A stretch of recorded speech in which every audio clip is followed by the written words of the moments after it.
Hello, everyone. Welcome to episode 67 of Multiple Calls. I'm Scott Hewlett. In a dark night, with anxious love inflamed, oh, happy lot. Forth, unobserved I went, my house now being at rest. In darkness and in safety, by the secret ladder, disguised. Oh, happy lot. In darkness and concealment, my house being now at rest.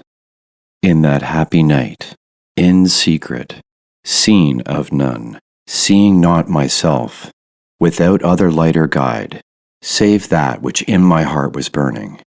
That light guided me, more surely than the noonday sun, to the place where he was waiting for me, whom I knew well, and where none appeared. O guiding night, O night more lovely than the dawn, O night that hast united the lover with his beloved, and changed her into her love, on my flowery bosom kept whole for him alone.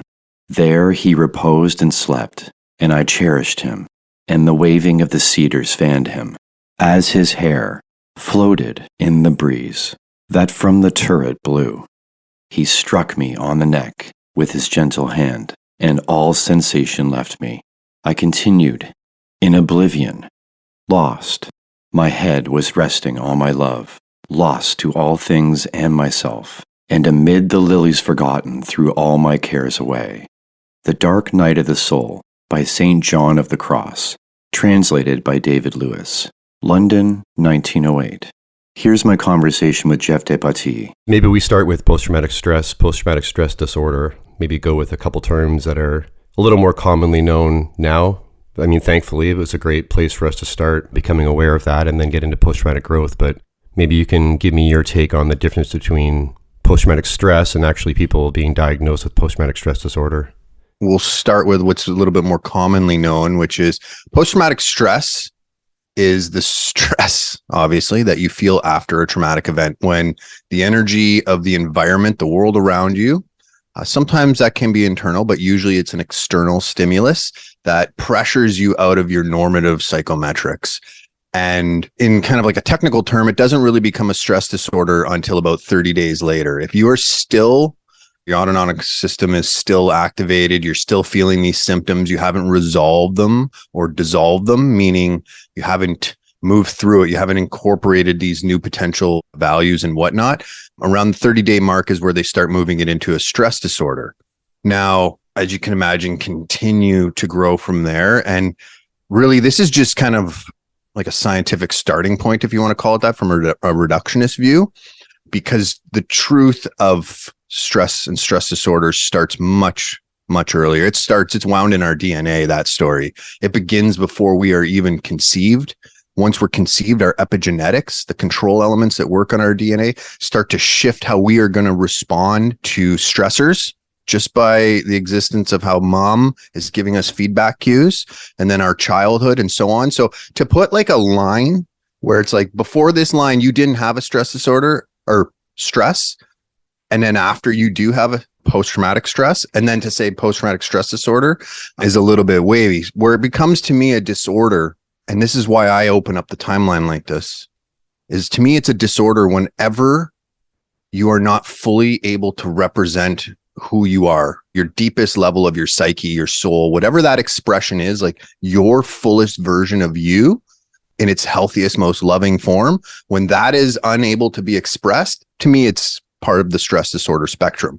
Where most people really start to call it a stress disorder is when it becomes a problem, right? Where relationships start to degrade in very unhealthy ways, where you constrict inwards your fear-based neuronal and hormonal patterns and nervous systems. All the cues go up and you stay locked down.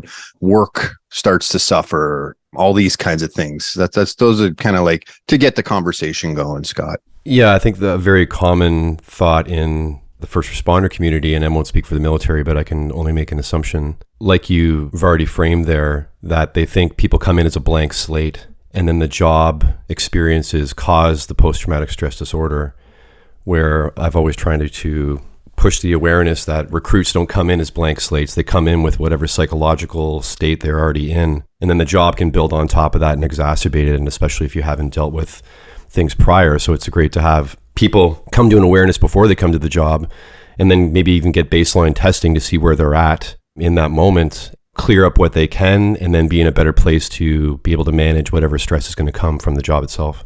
Yeah, as society learns more and more how much we actually have to mine our suffering, as Richard Rudd says it in our doc, how much gold is there? That's the thing, right? So you mentioned like a baseline coming in. Well, the real secret would be long before that, learning what that individual's non-coping mechanisms are, because we all have non-coping mechanisms. It's part of our karmic cycle to work these things out. It's, I think, our evolutionary role as humans. And for groups like the first responders and the military, once they realize that if we begin those processes early, they will only make for better policemen, policewomen, servicemen, and servicewomen, stronger, more importantly, much more intelligent, because their minds begin to work in different ways. When you start to sort out coping mechanisms, non-coping mechanisms specifically, you start to remove implicit biases. Those are all the shortcuts your mind runs, right? So as an active duty man, or woman, or person, I suppose, I'm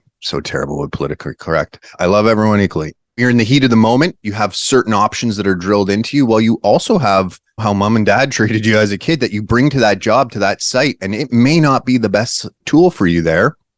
And then more importantly, where it really starts to come in is on the other side, where now you maybe layered on new layers to these traumatic patterns. Just for like the listener, trauma is a big word, right? It has a lot of connotation, a lot of semantics to it, but just think about it as that energetic distortion in your nervous system for now. Like, as that's how I'm kind of just colloquially referring to it right now. It's nice to see the term regulation and dysregulation being used. That's a great way to frame it, I believe, as well. It is much better, right? The thing is, though, is lots of people return to their old normative scale of regulation, and it's still a subpar regulation. It's still in a non-coping state. So it's like, yeah, okay, where I was, yeah, I'm back to regulated. I've maintained that.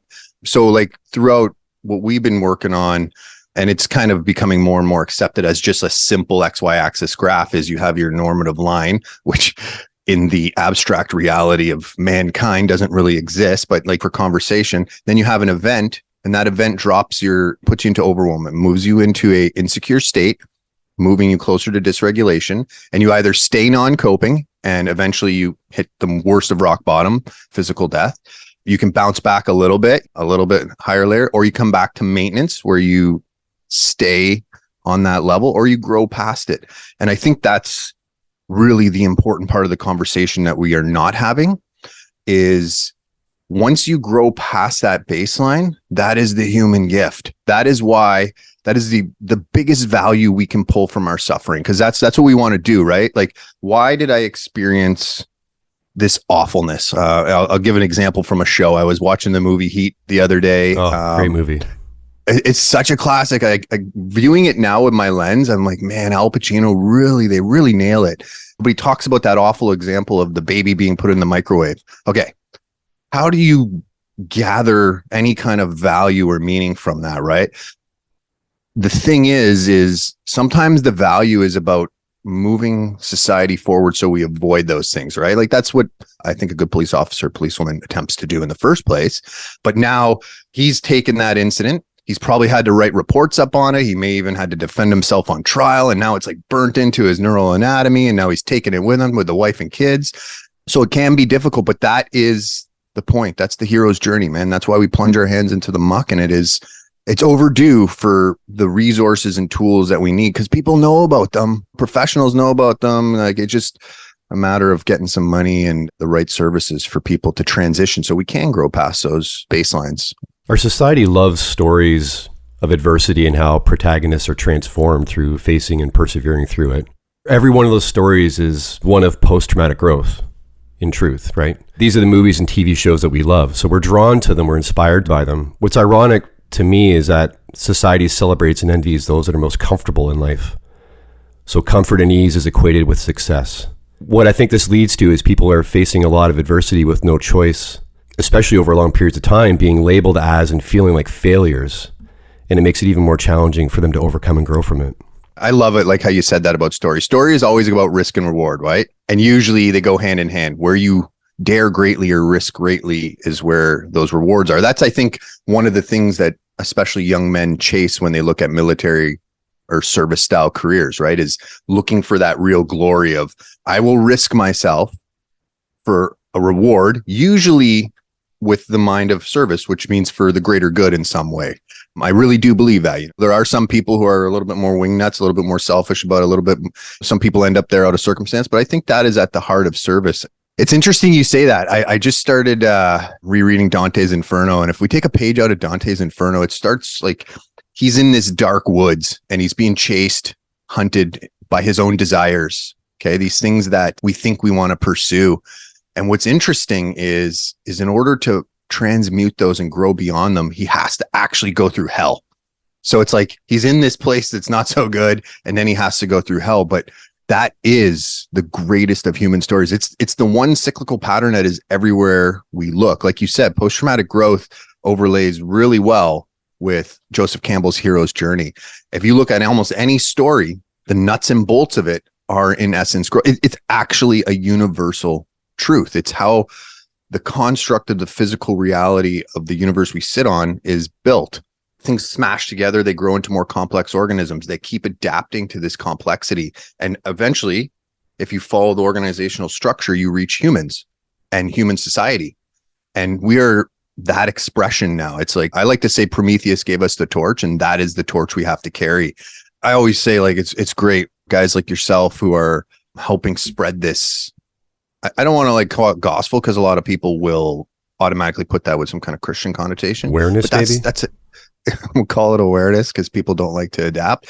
It is awareness. It is gospel. It is a message. It is part of the message that we've been trying to get out there. But how is it that we are immersed in these stories and love them so much and are drawn to them, want to see them again and again and again, yet people are so reluctant to venture into or engage in their own story, their own adversity? They see the path, right? They see it over and over and over again, what the journey is, what the path is. And I don't think people are not aware of what the journey is. But why are people reluctant to engage in it then if they know what's on the other side? Like anything beautiful, it's a complex web. I think first and foremost, through evolution of our consciousness, our awareness, we've become more and more aware. We're able to handle the environment in deeper ways. We are still supporting old psychological pillars, meaning old psychological systems. And those old systems keep us in a more locked down state. Some of them are great, and some of them keep our consciousness from being able to push out of the box. Okay. So that's one layer. And this isn't a finger waggle. Everybody knows where systems are broken right now. So that's the first thing that starts to reinforce people's constriction. So people are locked down, especially right now, post-COVID. A lot of people don't realize the psychological damage that has really actually had on society. It has had some really amazing impacts too. We've seen people rising to the occasion. So they're locked down, and we're kind of got this coddled society right now where we think we are actually doing the best. And, I'm not going to generalize every single country on the planet because everyone's dealing with things a little bit differently, but we have this softer society, and we've convinced them that they don't have a moral responsibility to go out in this adventure and expand themselves, to grow, to become more than what they are. And the thing that goes with that, because some people, lots of people, I think, maybe everybody, I don't know, has that moment where they watch something inspirational, like, I'm inspired to do more. And then they get collapse back down. Straighten out your spine, take a deep breath, start where you are, do what you can, use what you got, repeat. And slowly you build that momentum. It's just like entropy in space.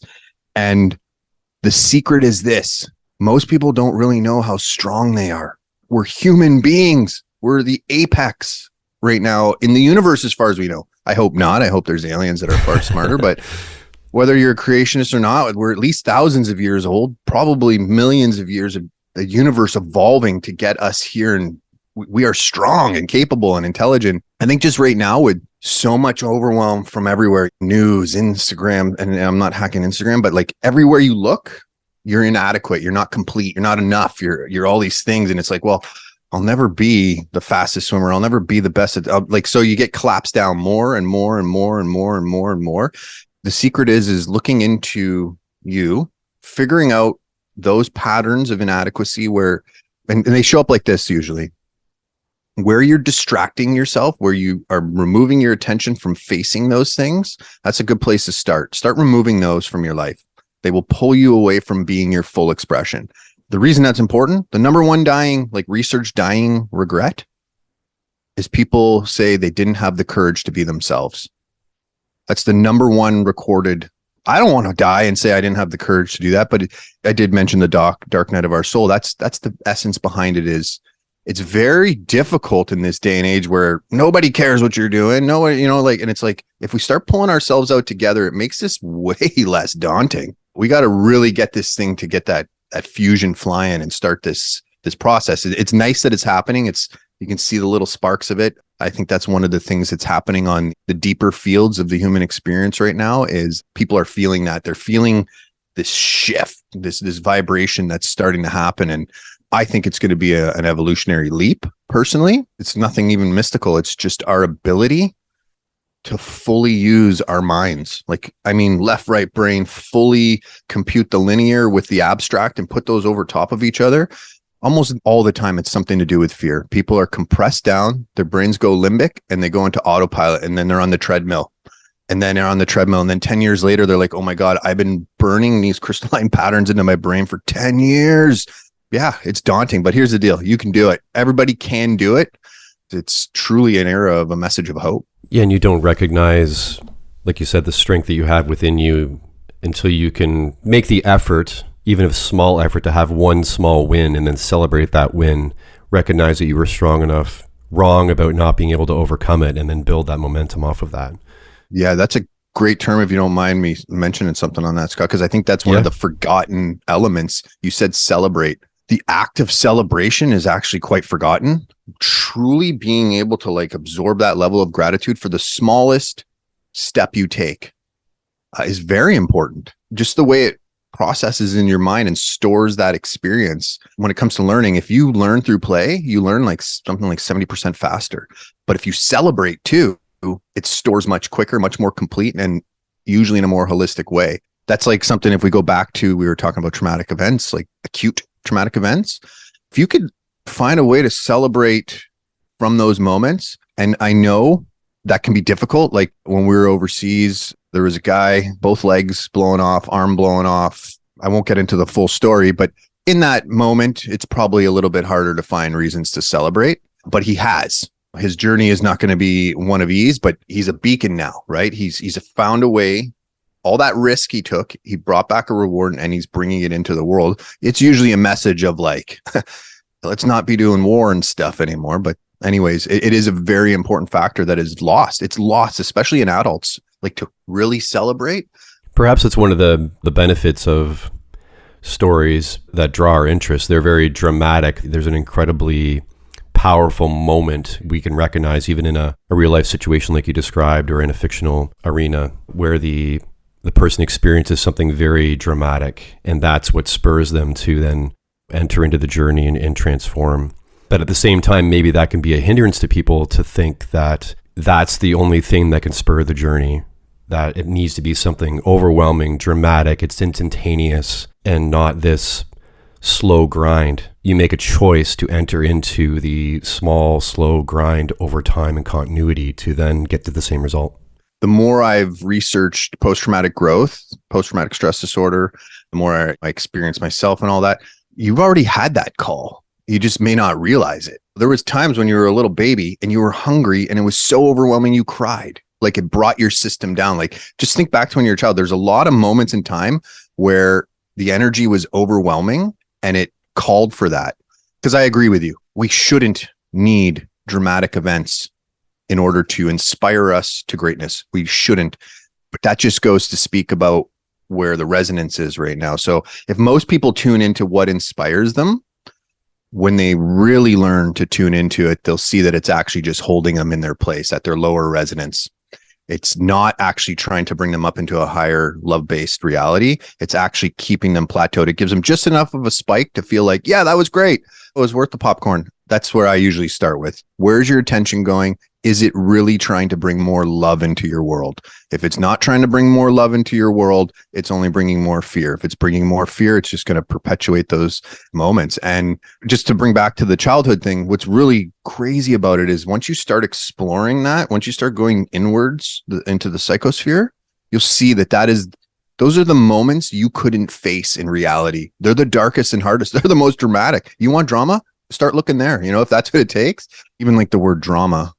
Drama is like the addiction to discord. So you have reality, which would probably be some cohesive Venn diagram of 8 billion people overlaid, and we'll call that reality. And then there's your ideality, or how you view reality as an individual, your kind of subjective experience. And the farther they're apart, the more discord there is. And that tension almost feels like insanity. But being addicted to that discord is drama. That's why we like drama. That's why we like entertainment. It gives us the illusion that gap doesn't exist. But it does. So again, if the drama is there to teach you a really deep allegorical lesson, perhaps, or something like that, it's good that way. I really like the motif of we are our own hero, victim, and villain. And I just think we should choose to be the hero more often. How about the thought that people don't know they can feel better until they actually feel better? Where the inspiration and the desire to continue on a path comes from is when you actually experience and feel something. Like, you can think your way through it, but until you've felt it and experienced it, I don't think it really truly moves people. But if you've had a life up till this moment of feeling a certain way, like you've mentioned it as your normative baseline, just because it's a normative baseline for you doesn't mean it's the most healthy baseline that you can have, but it is what you know. And if you haven't known anything else, like you said, you're always returning to that, and you think, okay, now I'm back to me again. I'm back to what I know. I'm back to what's comfortable. But until they can experience feeling different, then they would have that awakening of, oh my God, this is a completely different feeling than I've ever had before in my life. And then I feel like you're then drawn to trying to get back to that feeling and having that feeling more often. The term I would use to get it going, I really like, is relativity of attributes.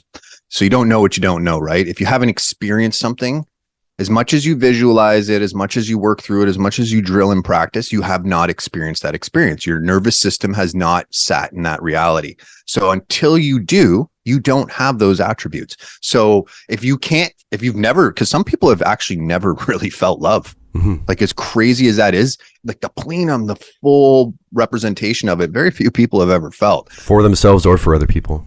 For themselves, for other people, for the universe around them. Absolutely. So like, how do you explain that, right? Well, we go back, you go bit by bit. And what I would say is, I'm going to tie this together with attention, because I think this is important. Right now, everybody's receiving sensory input and your body's filtering it. Some people call it the reticulated activating system. It goes through many filters. Those have biases, many, many biases that are running all the time. Okay, we know this. And then it goes up through your perceptions, your upper limbic, it goes through your emotions, and it's filtered. And then eventually you got your upper cerebral, your neocortex. Now, those three layers, I just call them attention, perception, and then sometimes thoughts, sometimes beliefs, your values. It can go by a lot of things that sit up here, but your upper cognitive functions. And they work in a loop. They don't only imprint upwards, they imprint downwards. And what usually happens, though, is they create a cycle. And people think they're living out their values.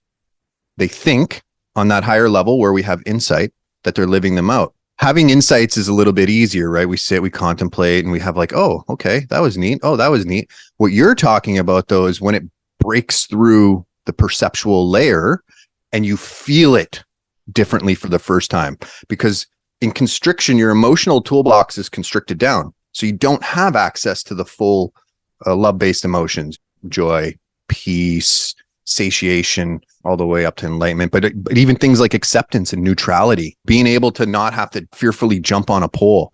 So when that happens, though, those are much rarer. If we knew how to educate better, we'd have access to them much quicker. Those start shifts, but that even goes deeper. Once you start having breakthroughs, you can start having what's in the Gene Keys referred to as epiphanies. They're really just shifts on your epigenetics and your impulses. If you live out patterns, which everybody lives out some, if we didn't have some patterns, it would be a mad world. It would be crazy. So we need some of these patterns, right? But if you're living them out, they actually shift how your DNA is represented through control elements, through your epigenetics. And those can be a little bit trickier to undo. Not difficult. They're just they can take more time. They can be very acutely activated. Deep levels of stress can activate them quickly, or chronic levels. Deep levels of love, or I don't like using the word chronic love, but a longer set of love can change them. They change the elements, the actual atoms that act on it. And we can do this with just by eating better, breathing better, moving better, all those very Maslowian things. Like these are, unless you're like in a food desert or something, most of these things, if you make better choices, because that's the key, right? It's hard to make better choices when your filter's a little bit clogged up. So that's why you got to start small, and you do something small and you fucking high five yourself and you take that reward. The next day, maybe you do something a little bit more, because it can be overwhelming if you go too big, too fast. Because the truth is, most people's prefrontal cortexes are underutilized, not overutilized. You've mentioned epigenetics a few times and you've described it very well. Maybe just to clarify, simplify, because there's always been an argument in psychology of, is it nature, is it nurture, right? And epigenetics speaks to the fact that it's both, which is what you're touching on. The way it was articulated to me at one point was that think of your genes and your DNA as like as a switchboard. That's your nature. And then the nurture is the environment, the experiences. And through these experiences, you're flipping and turning off certain switches. And whatever combination that ends up on throughout your life, that's what's going to manifest and show itself in your behaviors and your thoughts. Is that fair? Yeah, well, I would love to chat about this. So one, I would say human nature is paradoxical, and it's never either or. It's almost never either or. It's not nature or nurture. It's both, and it's much more, because if we look at DNA, it's actually being nurtured on the other side by magnetic fields, quantum fields, electromagnetic. Like, so it's we put these 0 points as humans that are almost always wrong. So it's being nurtured from both levels, but it's also expressing outwards. It's amazing how beautiful our DNA, if you will, is manifesting the world around us too. How it is like it's so cool how we've done that. We just got to do it a little bit better. So crash course epigenetics. I am not an epigeneticist, just so people know, but our DNA sits in a ball. It's not long and strung out. It sits in a ball. And the first control elements that or the first part of epigenetics is when you're stressed, that ball gets collapsed down. And as it collapses down, maybe evolutionary, it has a chance to mutate and create something stronger, but usually it doesn't. It usually starts to manifest things like cancer. It starts to manifest things that are stress disorders, diseases. Soon they'll say that most disease, that's where it actually comes from. Our environment pressuring our DNA stops unfolding. That's the first thing that stress starts. The next thing is stress, and usually done through inadequate air, water, food, things like that, and other means, because interactions, right? My words, they might be vibrating mechanically towards you, but they become atomic quantum processes in your mind. And those atoms start to form once we go below the neuron, and then they can store as shitty free radicals. So we have to be careful what we listen to. But anyways, those control elements are actual molecules and atoms that sit outside the DNA on it. And like you said, if you look at like a gene, it helps either fire it or not. Usually it's some kind of stress, but it's also the opposite. All these things have their opposites, right? And then what they do is if they're on or they're off, they're either going to produce aminos that are necessary in abundance and in a healthier way, or the opposite. And once again, we might collapse ourselves down. So what we do is we get into these cyclical patterns that just keep compressing downwards. And that's where we start to get into intergenerational wounding and things like that, where if we just kind of like super wave top look like natives in Canada, put them on reserves, we give them these situations that start to compress their DNA, and then it creates childhood patterning and conditioning, and then it just keeps repeating and repeating. And it's like it's crushing down, even our language. This is where the issue with these conversations runs out, is the English language is a left brain function. It is a non-paradoxical, it's a dualistic tool. So we run out of the ability to actually really depthfully have this conversation. There are other forms that are more abstract forms of communication, but we don't really know how to combine them with the scientific method right now.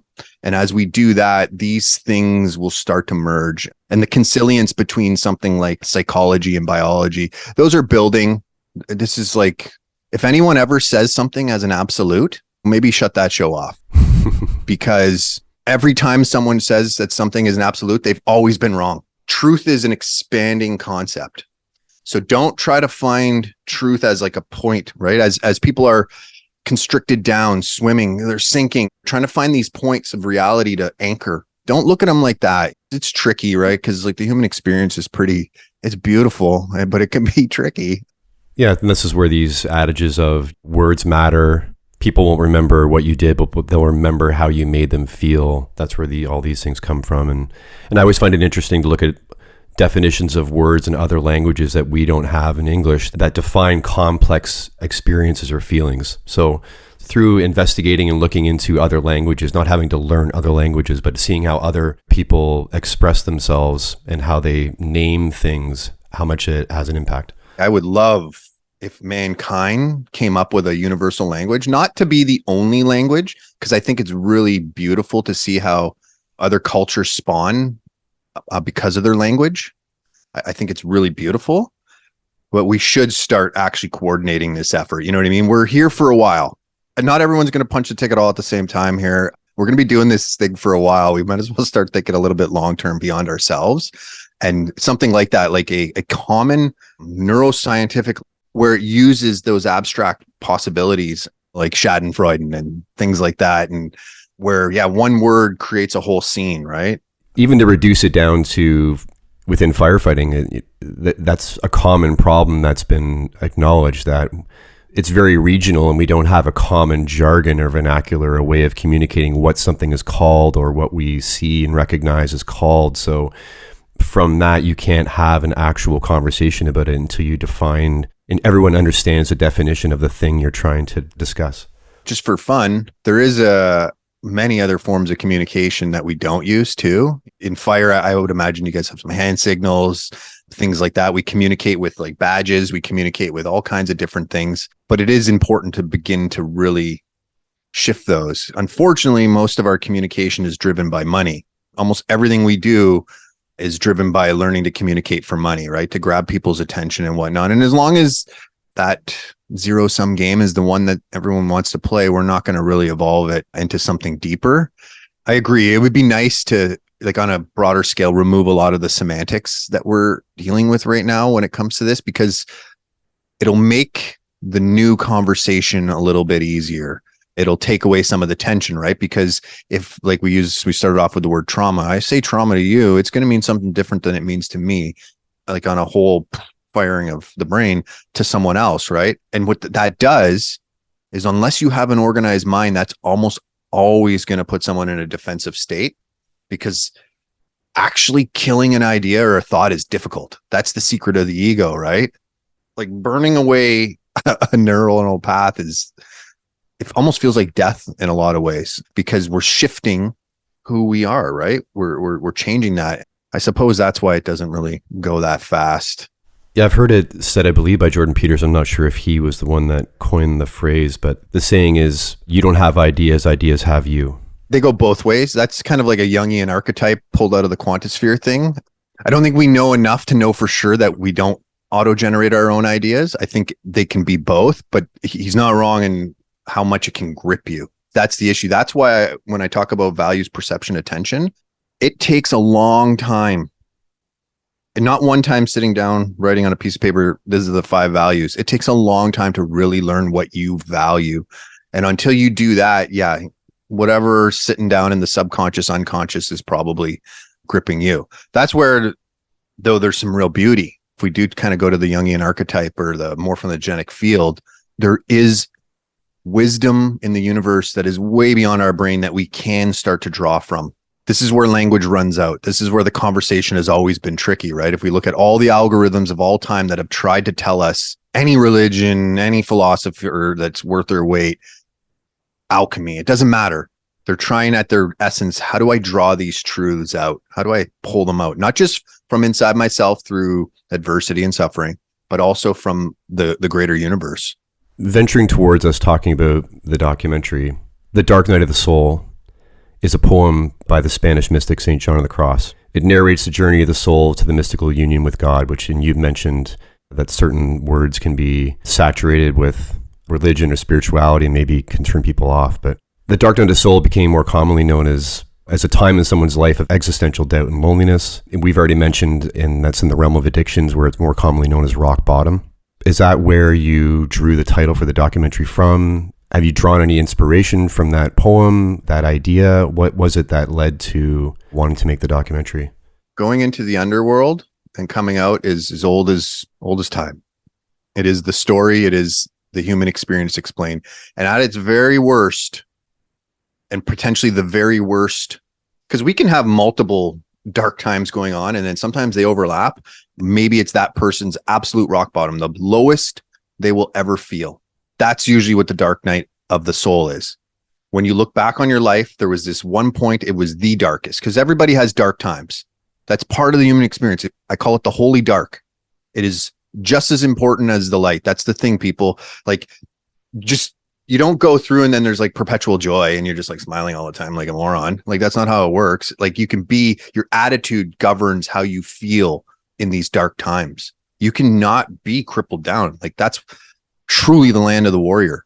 It's a gift and it's cultivated. Okay. I know that. And I know that because I've been there, and I've been there a lot. I don't usually go into the depths of my suffering because I call that a little bit of trauma porn. I don't want to reinforce that. So yes, The Dark Night of the Soul, you said it really well. It's a great poem, and it sums that up in a beautiful way, in his own language of how that darkness does unite you with God. Because what's happening is, on the dark side, when we're in the low states, our physical body is literally dying, and it's literally moving us back towards undifferentiated consciousness or God. And so what happens is, at its darkest, its worst, I believe one of the things that people have is a near-death experience, big DMT release. That experience itself is godlike, but I also believe DMT is a veil remover between our illusion of being separate from the universe. And I think that's why it brings people close to God. You can also have that on the bliss side, on the love side, where your ego dies and your physical body is not so much dying, and you return closer. You are never returned to perfection until you fully die, but you return closer and you glean new insights. Instantly, your brain is reformed because it's trying to survive. It's trying to find new patterns. It literally pulls hope out of the universe. And often, if we look at prophets, they bring back the greatest wisdom that changes humanity as it goes. Problem is we stick with it instead of evolving. We were like, no, it can be in any religion or any faith. I won't like point any particular one out. And then we try to stay there and we hold on to it. And that's what happens as our consciousness wants to fluoresce, as it wants to expand, we hold it in place. We were wrestling with all kinds of things, right? Because in the doc, we want to really introduce post-traumatic growth, but at its essence, the doc is about how it's time for us all to face our dark night. But we want to do it in a way where we're doing it together, because although it's an individual journey in a lot of ways, if we watch most of the good movies, take heroes and heroines with you down there, and then you separate afterwards. And that's where the real work begins, where you begin to incorporate these truths and you manifest them. And it's, I'm not going to downplay it. It's difficult, right? Because down there, you're going to face your deepest dragons. But that is like where the real richness of life is, where you will find the tools to help other people. And that level of service is the most rewarding, whether it's one person, yourself, or your kids, or your family, or your community, or millions or billions. It's not about fanship or followership. It's about really changing that. And so, yeah, it definitely, The Dark Night of Our Soul, it was very, we were actually going to call it The Dark Night of the Soul. And then I just was like, you know what? I think as we developed it, we went to our soul. You like how it personalizes it and unifies it as our time, our mission, our effort. Yeah. Could you imagine, Scott, if we really consciously and collectively stopped at this moment in time and like change things? Because like we're getting past the point where we can argue that we're not changing our ecosystem for the worst. We're getting past the point where we can keep arguing that people are happy and connected, because they're not. They're disconnected. And if they don't think they're disconnected, they're even more disconnected. And there's the people who know they are connected, of course. So we're getting past that. And we don't know what the outcome of that is going to be. As we're introducing mRNA vaccines, as we're introducing all these things as reactive to our circumstances, not good or bad, just reactive, we're going to potentially perpetuate these things. We're shifting. Our bodies are amazing antennas to absorb the world around us beyond our five senses. So many feedback loops. And what are we doing with 5G? People are showing that it's actually moving lightning patterns around. If we're moving lightning patterns around, like what are we doing to our DNA potentially? This again isn't like a good evil thing. It's just we have to be more conscious of what we're doing. And if we stood in this time, we would be giants into history. Instead of everyone trying to fucking build their own statue, let's build our statue. Is the trouble though the absolute saturation of information, and in order to sit with each, especially at the speed things move now, the time it would take to sit with every single topic and go down the rabbit hole and learn it to the level that you need to learn it to fully understand it, integrate it, have a opinion about it, have a direction that you want to take from it, is almost impossible. Again, people reduce, like you said, collapse down because it's not achievable. And we don't want to, we have a high distrust, especially now more than ever, of leaning on people that have done the deep dives on topics and trusting in them and allowing them to lead us in whatever direction we need to go on each specific topic. Some people who probably listen to some of my podcasts, so I think this is a very important one. I love it. It's from Batman. It's Christopher Nolan. And it's you die the hero or you live long enough to become the villain. And that's happening. We see this. You've named some characters already during this podcast that are not evolving their ego. So they're not dying the hero. They're going to die the villain. What they're going to do is they're going to perpetuate things. And my point on that is it is hard to trust people. What was that show that Game of Thrones? Yeah. I'm actually watching it right now for the first time. I'm really late to the game, but game, no pun intended. But yeah, I'm actually watching it right now. So it's timely for you to mention it. Damn, I don't want to give this up, but I'll just say That's it in okay. a way that won't That's give okay. it up. Everybody's got to Jon Snow this stuff at a certain point.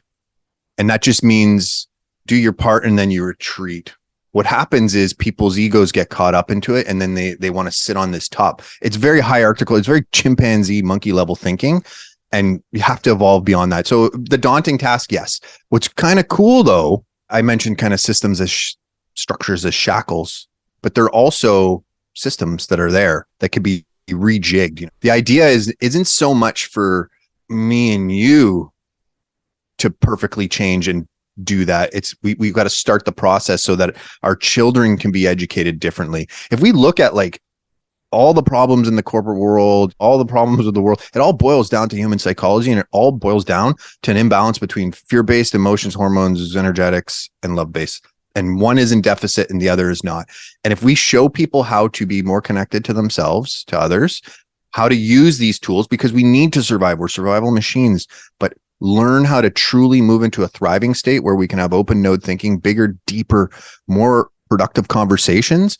This will be a slow burn. Like, remember, we don't have to change it all today. Like, we got here over thousands and thousands and thousands of years, and we're doing pretty good. We've learned a lot. We got quantum computing coming online. I mean, I don't even know if we should be messing with that, but we're pretty smart.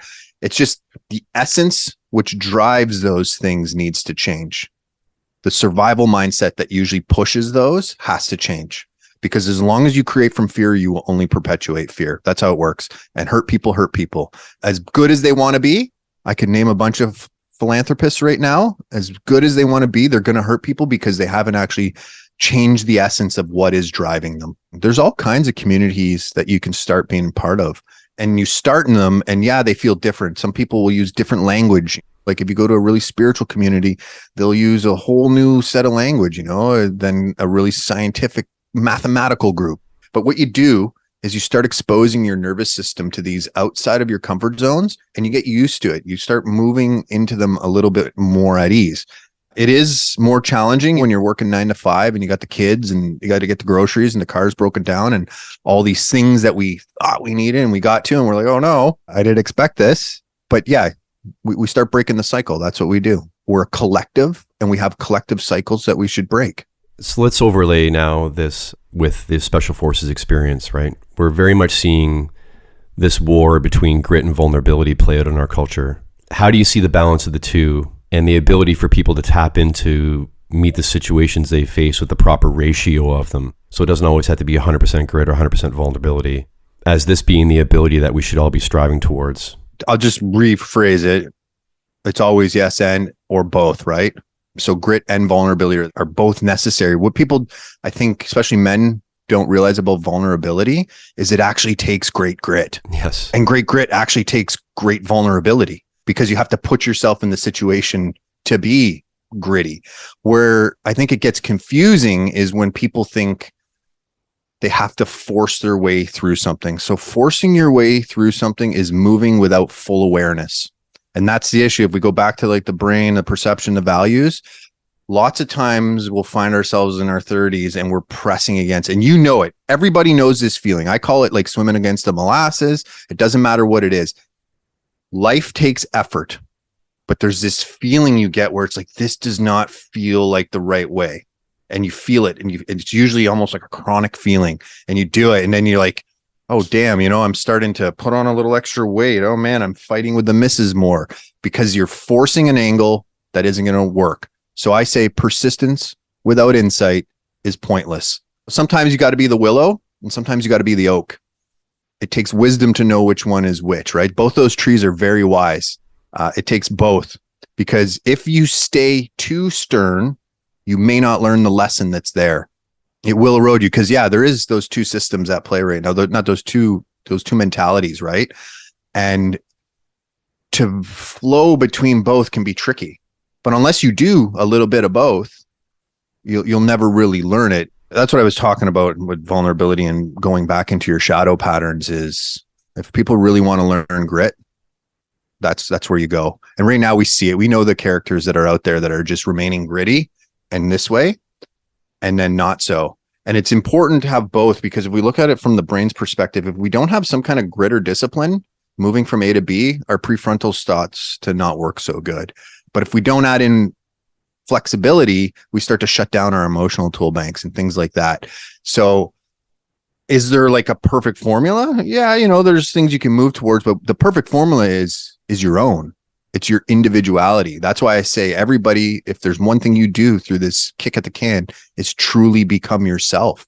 Because not just on an atomic level or a cellular level or even a life experience level, each one of us is 100% unique. As much as personality profiles want to try to make us similar, we are all actually unique, and we will never I don't think we could ever have the same person, right? So the best you can do is be yourself. And in that, you'll start to discover those ratios. You'll start to learn to trust your body, mind, and soul much deeper. And the more you do that, the more you're going to feel these things, the more you're going to have to okay, where does my grit lie? Where does my vulnerability lie? When do I use one? When do I use the other? And then what'll happen is usually you start to have those conversations with other people.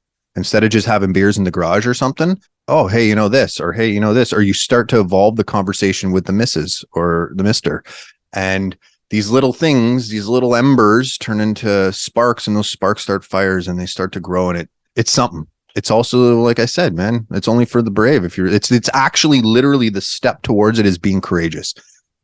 The root of courage is living from your heart, being who you are. That's the Latin-ish root. That's what it means. It means to enact these things courageously. You obviously had an awareness and understanding of most of this in order to want to venture into creating the Special Forces experience and the trials to try and bring this mind shift for people to reality. And then obviously in making the documentary as well. But in doing so, even though you had a vision, an idea, and you're progressing through it, what has surprised you through your experience of it, through watching other people experience it? What has surprised you, and what have you taken away? What have you learned, and how have both of these experiences helped you grow and shift? I've learned a lot. I continue to learn a lot. I'm so thankful. The Special Forces experience, the process, I'm so thankful for the men that come into that sphere. Like I said, everybody's got so much wisdom with them. It doesn't matter who it is, right? There's so much wisdom. Just to hold your cellular structure together takes great wisdom, let alone what you've seen and done. And so I get to have that come back. As far as surprises, there's been a ton. As far as lessons, there's been a ton. One, in essence, we use stress for change.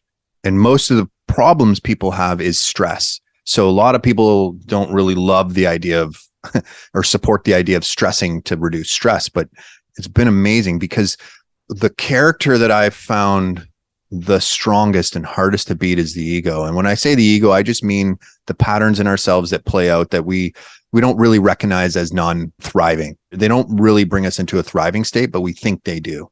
It is amazing how resilient that is. I'm surprised all the time at how strong it can be for good, and how to usually what would be agreed upon as detriment to the person, how quickly people it'll start to subconsciously feel it and they'll move away from it. It's not time. It's not this. It's like, and sometimes those are justified, like, okay, I need 4 more months in order to be in a position to actually change. I need a year, like sometimes proper pivots, especially when you start bringing in the world of money and those survival-based mechanisms, you need time to pivot, right? Because your full expression and it don't usually perfectly overlap. Hopefully they have some. I think that's why the world of fire is a really good one. There's usually some really nice overlap, but most of the time they're so far apart for people. Like this world is making money is just pure survival, and thriving is like something completely different, because most people are living paycheck to paycheck. And so one doesn't augment the other, but it is amazing how strong it is, how much it pushes away. And then when it does though, the beauty that just like comes out of that, as soon as the constriction releases, it's amazing what can dawn for a person. It's amazing to see. And then it's amazing to see how fast it just like floods outwards into their world. Telling their children something simple like, I love you, is going to change the world. How something like actually leaving a relationship is going to change the world. You realize all these non-serving things. See, the reason it gets so difficult is because usually you got to give something up on the other side. Most of the time, it's not a gain. The gain is like, what is that? Addition through subtraction, where you simplify in some term and you remove from your environment. That can be very difficult. It's amazing to see human resilience. I'm always mind blown by it. I love it. It's been a joy. I'm kind of saddened that this will be the last one, but we're evolving it. We're evolving it to bring in men and women. We're evolving it because we've learned so much about how to alter states of consciousness, how to prepare, deal with an event, and then afterwards, how to bring that together in linear and non-linear ways, in better ways. So it's been amazing. It was crazy because I just thought, hey, you know what? From a tier 1 unit, we have all these tools and methods that really condition people into this pattern. I wonder if we can use it to decondition, but also help in a way where we don't influence as much as possible. Because I would never tell anyone ever, this is the way you should be. I don't believe in that. Only I think the individual really should know. That doesn't mean we shouldn't trust wisdom. Walk us through. People can obviously watch the trailer for the film. We have a bit more time than the 2-minute or 3-minute trailer will allow. So maybe expand a bit more here on what people can expect from watching the documentary. I would love it if people went to posttraumaticgrowth.film. We are in the final phases. We're running a Kickstarter near the end of filming it to just get our graphics. I've produced it and I put a lot into it, but the coffers are running low and we really do need help. And it's a we thing. So if people head over there, they can sign up for the campaign, not the campaign, to see the short. We're running a short version. It's 35 minutes. It's really, really good. I'm not just saying that. It actually, we just ran our first test screening yesterday with a group of people, and it was amazing to hear how it resonated. It was really beautiful. So The Dark Night of Our Soul, in essence, is an introduction to post-traumatic growth, some of its modalities, how people have experienced what it is they experience. Because when we have deep revelation or insight, it can be tricky to describe what that is. Through imagery and sound, we take the viewer on this gentle roll through trauma, and we bring them in intensity and we bring them out. And then we slowly start to show how our environment and our cognitive traits, our senses play together to form our behavior, and how that behavior starts to form our environment, and how that all plays together, and then slowly unfolding to these concepts of how disconnected we are. And then at the root of it is when we really learn why we suffer, the magic that is. It's a lot for a film. It's also, I think we really managed to tailor it together and keep the essence of it there, the part of the human experience that we long for more of, and we also long for less of it. And it's not until we start doing it together that those will, I don't really love using the word balance, but start to at least reshift into a new organizational framework. Perhaps this is a step towards that, or maybe this is the this is the balance or that people are going to experience through entering into the film, a bright day of the soul. Would that be a counter to this, the yin to the yang, that the thing that they can also experience? The next one we're going to do is called the dawn of the spirit. And it's exactly that. So right now, as a species, we know a lot about how to live in fear. We know a lot about how to survive. We know a lot how to fight. We know how to build systems out of that place. We actually don't really know how to live from that other paradigm more. We really don't. Not as a collective and not fully. So that is the next where we're going to explore that. It's not necessarily what we think should do, but it's like, okay, what are these concepts? What does happen? Why can we have deeper insight here? You know, all these kinds of things. So it's so interesting that you picked up on that juxtaposition to bring it whole. We need fear-based tools. Like, the universe isn't done with us. I don't plan on giving up anytime soon. So, you know, we got to keep these tools. They keep us, they can help us survive, but we need to just figure out that, as you said, I would probably call it the yin to the yang. I would say that right now we are in a much more masculine energetic state, not just from the left brain, but also the preside, provide, protect kind of thing. And we're starting to bring in this more of the yin, which doesn't mean just from women, more right brain. It's a different, more holistic, abstract way of thinking. I don't necessarily think that it's more love per se, but I think it'll help get us there much more. It's so interesting you mentioned that. In the breaking out of the dualistic thinking, the idea that, say, the dark night of the soul or these dark, suffering, dramatic, pivotal moments are that suffering, and then the bright day of the soul, or the juxtaposition of that, is then the absence of suffering. Maybe we can just speak to that. Like, I think that would be the main goal for people to understand that in a thriving state is not the absence of suffering, but it's the ability to manage and cope with it in a better way. Exactly. So if we had much more time to like move this from a 2-dimensional, 3-dimensional graph into some kind of like 4D. Awesome 4 or 5D thing, it would be exactly that. Because here's the secret, people: bliss burns too. We can learn deeply from love and we can learn deeply from fear. It does not mean that we won't be challenged. It's about navigating with your attitude through those moments. That's what I was talking about. Like, we can be in a dark night and you can do it like the Kung Fu master. You roll with the punches and you're smiling. You're not going to take my smile away, but don't fool yourself thinking that on the other side of this is a perpetual smile, because it's not. But we can learn. It's another toolbox to learn from. That to say, though, as we do learn to navigate that, because it's that navigation, right? We calibrate our compass, we load our quiver with the right arrows, and we take the right heroes with us and things like that. We do get to experience things like enlightenment and love and feel like we're thriving more and more and more, because our capacity to sit with the world grows. So we don't feel pulled down as much. You can be limited on both ends, because in what maybe you finally experience thriving, that could be limited by, well, you're waiting for the shoe to drop again. You're not fully embracing and celebrating and living in the moment, because you're just waiting. You know it's going to eventually get dark again. Again, that dualistic swing. Exactly. And I would also argue that it's not healthy on a metabolic, a physiological stance to keep your nervous system just parasympathetic. We'll call it, like, I know we're overlapping a lot of topics here and kind of like smushing them. It's complex. That's what it is, man. It's a human experience, right? If we just stay parasympathetic, it's a recipe for disaster too. And that's the thing. Understanding the difference between anxiety and excitement is tricky. We're not really actually shown how to feel the two properly, I think.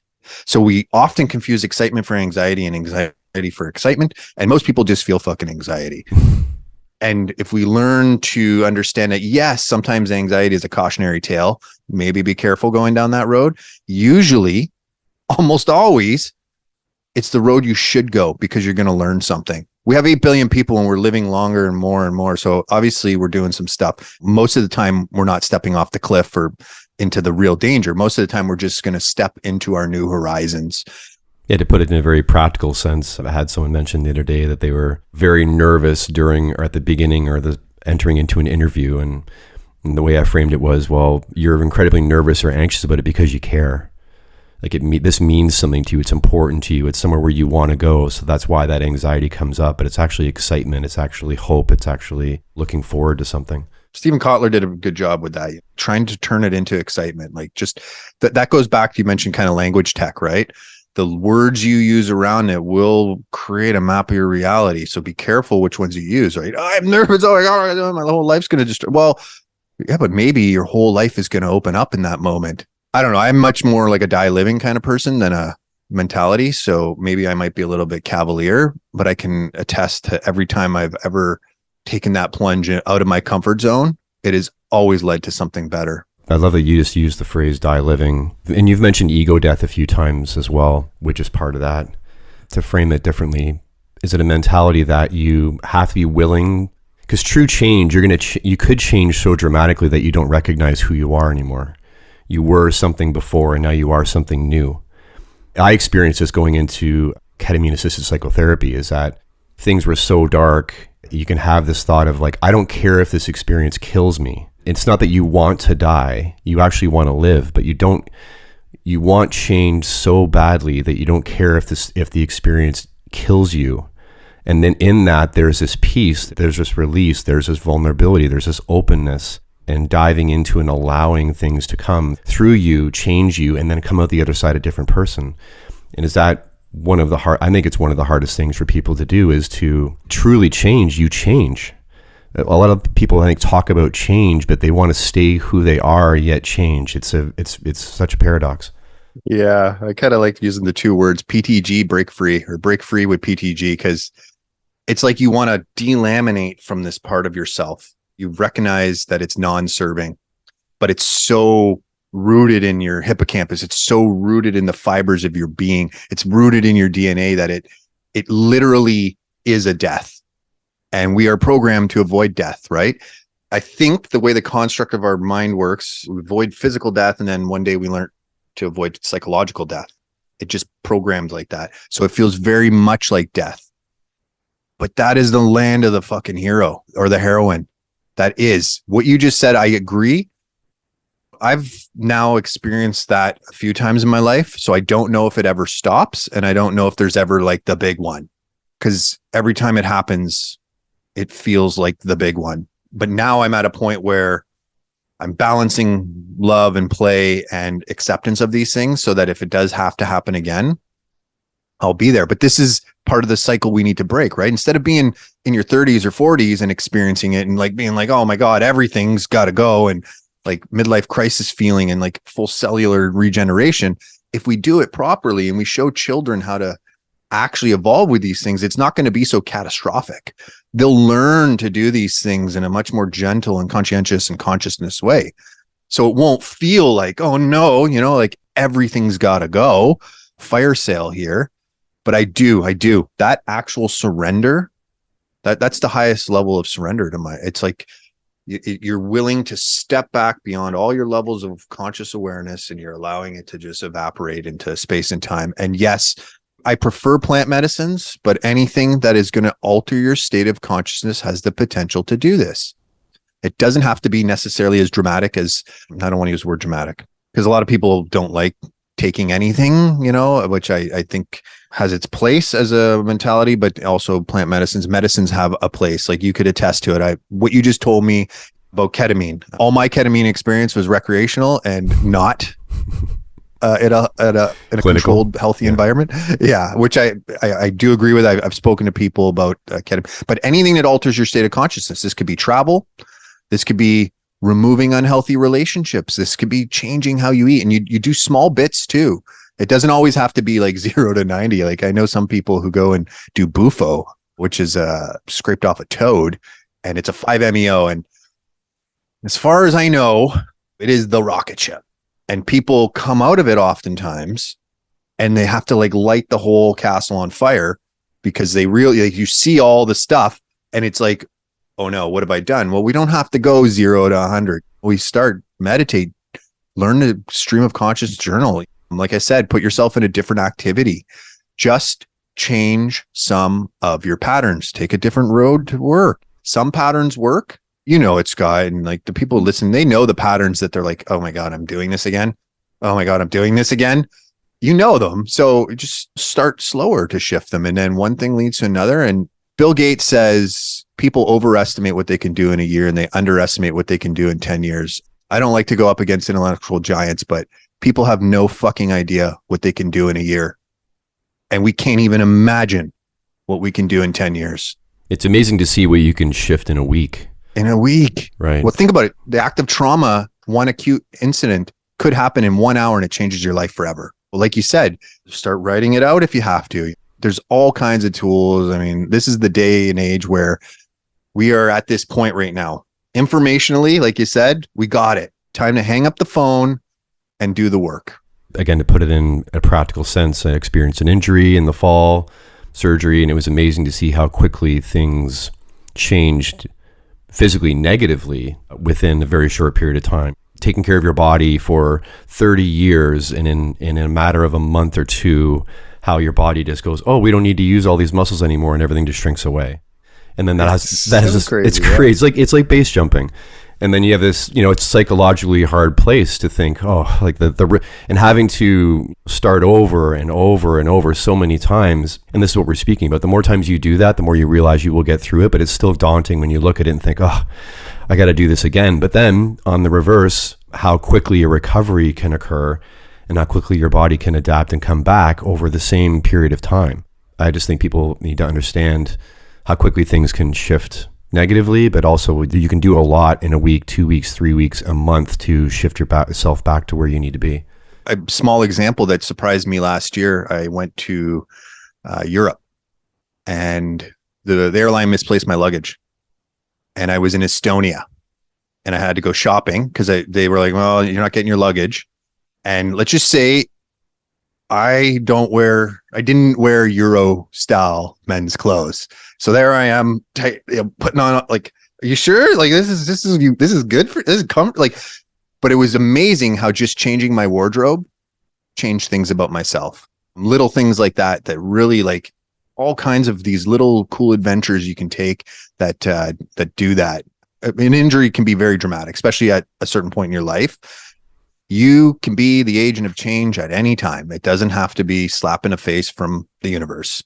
Just to touch back again, like a plant medicine, I think it's important for people to realize in our discussion with that is that the plant medicine experience, or even if it's chemical, like it's a DMT or it's a ketamine, it's not doing the thing for you. You don't get the easy way out of, well, I take this thing and that's the pill, that's a shortcut, and then I'll just have the shift and it'll occur. It's an avenue, it's a medium, it's a journey through that, and it helps you with the shift, but it doesn't do the shift for you. To go full circle, that's one of the reasons people avoid this work, because we're integrated, especially in a lot of the Western world, into a society that wants not that. It wants, the helicopter era, the more what they think is gentle. But I think we need to reframe that, because you're actually doing a great disservice to those people in the long run for a sense of thriving. Only the worst parents would be like, I don't want my kids to be happy or feel joy. Only the worst. Most parents want their kids to experience joy in their life. So they do these things thinking they will. It's a bit of an illusion. And I'm not saying safety isn't important. It's just in the long run, then we start like these avoidances. And you mentioned plant medicine, like, it's so sweet right now. It would be awesome in Canada if they could wise up to it now that marijuana is legal. And that's why we started Citizen Green, because all these soldiers are being given cannabis and with no real direction on it. People know it works. It's not the doc's fault. It's nothing like that. So we're going to build up the research. We're going to bring the community together, and we're going to use this very, very powerful tool. I wish when I was younger, someone showed me how to properly use cannabis. Not only would it have helped me enjoy those higher states of consciousness through my teenage years, which can be pretty teenagey, but I would have gleaned so much more insight that I wouldn't have had to mine out as an adult. We barely teach people how to properly use alcohol. Or even say Advil or Tylenol or any kind of pain medication or cold medication. We have the stuff, we use it, but there's not a lot of education surrounding that. So then to think that we're going to educate people on, which we can, and like you said, these initiatives need to take place, so we do need to properly educate each other on cannabis, on psilocybin, and even on the chemical end of things. Clinically, now we're seeing great benefits with MDMA, with ketamine. So there's all these other avenues. And like you said, each person's an individual. They're very unique. So their own journey is going to be, the more awareness that they can glean about themselves and about what options and avenues are out there, the better they're going to be able to, which is what I think you're like overall, what I take that you're trying to do is to help people learn how to evolve, not telling people what they should evolve into, but really teaching people how to evolve gradually over time. The raft, not the shore. Mm-hmm. It's all unfolding bit by bit. Is there anything else you want to cover before we wrap up? Oh, no, that was great. I really appreciate this conversation. Awesome. How can people get a hold of you? Tell them where to find the SFE, tell them where to find the short for the doc, like lay it all out for people to investigate, and even maybe touch on Citizen Green and what's coming. As far as Citizen Green goes, it's a beautiful venture between a blockchain research company, GCAC, Global Compliance, Sana, a medical cannabis grower, top notch in their industry, indirectly Veterans Affairs, and then the SFE, my group. And what we're going to do is bring this all together. We're going to start building data, bringing people into the community and giving them courseware and tools to navigate specifically cannabis usage. Like you said, your shampoo bottle comes with more directions than a thing of weed. I'm not supposed to call it weed, medical cannabis.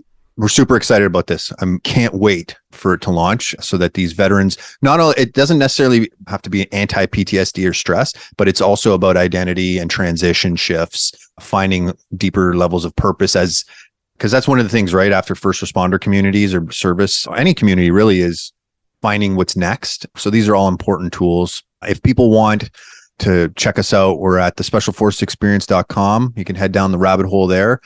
What I really invite you to check out is posttraumaticgrowth.film. You can see our trailer there, and then follow us into the Kickstarter, and please do spread the message. It's that information. Like you said, we want to bring these tools. We really genuinely want to bring these tools to people. And Instagram, Facebook, they can find SFE on there and you specifically. Yeah, so Special Forces Experience is on Instagram, and then Jeff Depatie _ to head to mine, and both of those will lead them down the rabbit holes as well. This has been great, man. I really, speaking of being grateful, I'm deeply grateful for the time today to talk to you. The gratitude to you too, my friend.